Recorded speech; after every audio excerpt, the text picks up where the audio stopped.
चलिए सीधे लिए चलते हैं आपको दिल्ली, जहां पर Bharatiya Janata party press conference कर रही है। रविंद्र प्रसाद क्या कुछ कह रहे हैं, सुनवाते हैं। डिवीजन ऑफ इंडिया, छोटी बातें इस तरह से बड़ी होती हैं। और जिस प्रकार से कांग्रेस पार्टी इस कॉम्पिटिटिव वोट बैंक पॉलिटिक्स में और मुस्लिम अपीसमेंट पॉलिटिक्स में रोज एक नया नया पैमाना बना रही है, वो देश के लिए खतरा है, ये हम कहना चाहेंगे। क्या आज बंगाल, क्या आज कर्नाटका, बंगाल में हिंदू मंदिरों पर हमले होते हैं, वहां रोज नई नई बातें होती हैं।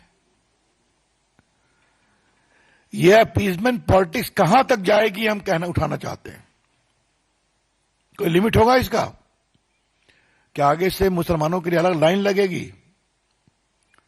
ये टिकट लेना है रेलवे का, सिनेमा का, रिजर्वेशन का, तो उसमें भी रिजर्वेशन होगा क्या? मतलब मैं अभी संवैधानिक विषय पे आऊंगा। अभी मैं इसके बिल्कुल प्रैग्मेटिक पॉलिटिकल कंसिडरेशन पर अपनी टिप्पणी कर रहा हूं। और फिर कहूंगा, मैंने संसद में भी कहा है 2 बार इसको, इतनी बार हारे हैं, कहां से कहां पहुंच गए, फिर भी समझते नहीं हैं और सवाल अपने को संभालते भी नहीं है। न समझते हैं न संभालते हैं। ये पूरा वोट बैंक पॉलिटिक्स का कितना बड़ा ग्रिप है उनके ऊपर, ये हम कहना चाहते हैं। बीजेपी इसका विरोध करती है और करेगी। आपको याद होगा कि आंध्र प्रदेश में 4% रिजर्वेशन दिया गया था। आंध्र प्रदेश हाईकोर्ट ने उसको क्वॉश कर दिया। मैटर सुप्रीम कोर्ट में कॉन्स्टिट्यूशन बेंच में पेंडिंग है, क्योंकि religious based reservation is not permissible under the Indian constitution. ये जो संविधान की बात बार बार करते हैं, उसमें स्पष्ट लिखा हुआ है सोशल बैकवर्डनेस, एजुकेशनल बैकवर्डनेस। उसमें तो हर जात के लोगों को देते हैं, अच्छी बात है, ओबीसी को भी देते हैं, मुस्लिम समाज के भी ओबीसी को आप दे सकते हैं, लेकिन सीधा गवर्नमेंट कॉन्ट्रैक्ट में हम देंगे 4% रिजर्वेशन, ये टोटली अनकॉन्स्टिट्यूशनल है। और आपको मालूम है कि सुप्रीम कोर्ट ने क्या इंदिरा शॉने केस हो या बाकी केसेस में कई बार कहा है। अभी देखिए, कलकत्ता हाई कोर्ट ने क्वॉश कर दिया था reservation on ground of religion. Supreme court में आया, वो मैटर पेंडिंग है। सुप्रीम कोर्ट ने क्या कहा था कि 9 दिसंबर 2024 रिजर्वेशन मस्ट बार बार करते हैं, उसमें स्पष्ट लिखा हुआ है सोशल बैकवर्डनेस, एजुकेशनल बैकवर्डनेस। उसमें तो हर जात के लोगों को देते हैं, अच्छी बात है, ओबीसी को भी देते हैं, मुस्लिम समाज के भी ओबीसी को आप दे सकते हैं, लेकिन सीधा गवर्नमेंट कॉन्ट्रैक्ट में हम देंगे 4% रिजर्वेशन, ये टोटली अनकॉन्स्टिट्यूशनल है। और आपको मालूम है कि सुप्रीम कोर्ट ने क्या इंदिरा शॉने केस हो या बाकी केसेस में कई बार कहा है। अभी देखिए, कलकत्ता हाई कोर्ट ने क्वॉश कर दिया था reservation on ground of religion. Supreme court में आया, वो मैटर पेंडिंग है। सुप्रीम कोर्ट ने क्या कहा था कि 9 दिसंबर 2024 reservation must not be based on religion, says supreme court to West Bengal. बार बार कहते हैं, क्योंकि भारत का संविधान अलाउ नहीं करता इसको। सोशल बैकवर्डनेस पर आप कर सकते हैं, लेकिन इस पर सुप्रीम कोर्ट के दर्जनों जजमेंट हैं, अभी मैं उस पर आपका समय नहीं लूंगा।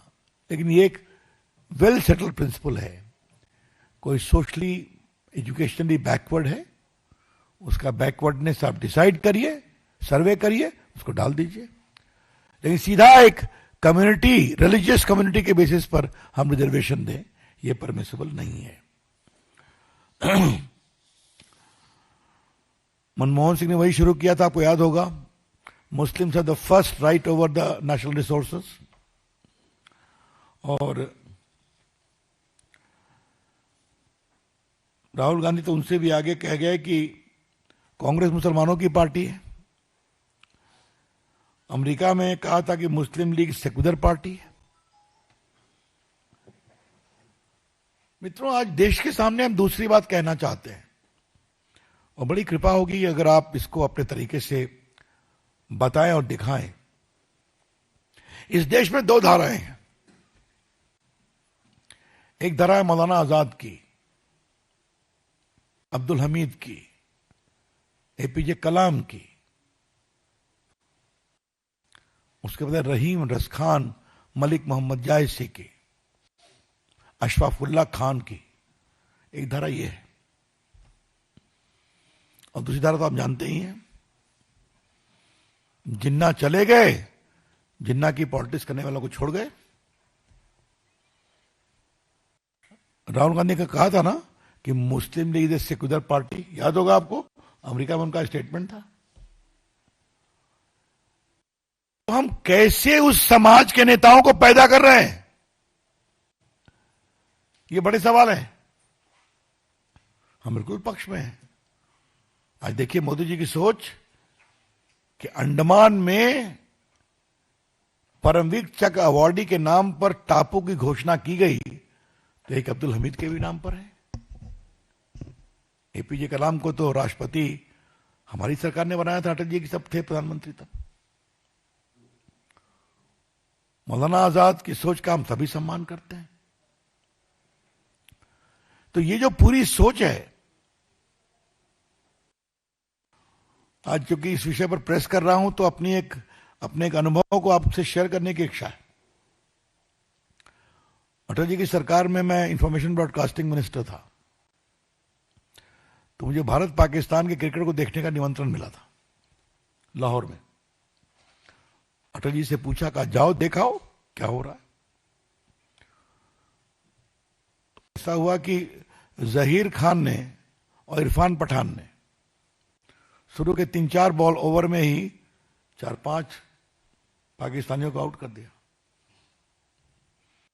तो साहब आप सोच सकते हैं कि पूरा लाहौर गद्दाफी स्टेडियम फुल है और भारत के मुसलमान बॉलर पाकिस्तानी बैट्समैन को आउट कर रहे हैं। तो मेरे बगल में पाकिस्तान के विदेश मंत्री बैठे थे। जनाब प्रसाद